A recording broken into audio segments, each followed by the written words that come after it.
Bueno, lehenagotik ere, hausnartzen ibiltzen ginen, ez? Nolabait guk bai ikusten dugu gizarte heldu batek bederen, bere oinarrizko baliabide eta azpiegituren gainean nolabait ardura bat eduki behar zuela, ez? Gaur egun egia da, zerbitzu horiek enpresa, oligopolia handiek ematen dutela, eta guk ez genuen, nolabait horri bueltat eman martziela pentsatzen genuen, ezta?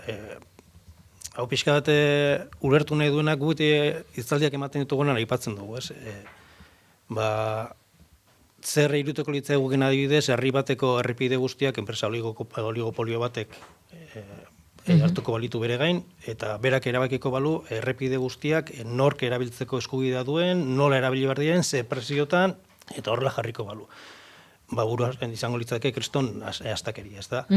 Eta hori horrela izan da, ez dugun ulertzen zela zai hartzen dugun, bai argindar edo bai telekomunikazio zerbitzu horiek enpresa oligopolio handi hauek eskaintzea eta lasai egotea ez. Eta horren inguruan, bueltaka ginala gertatu zen itzalaldiarena. Justo tokatu zen eta orduan esan genuen. Hau da momentua ikusi dugu ze gertatu den horrelako zerbitzuak, horrelako enpresen gain usten baldin baditugu, eta orduan hau izan da dila nolabait aitzaki, kaukostartean, nolabait ja gizarteratzeko badala garaia zerbitzu hauek gizarteak bere buru antolatuta kudeatzu ditzan.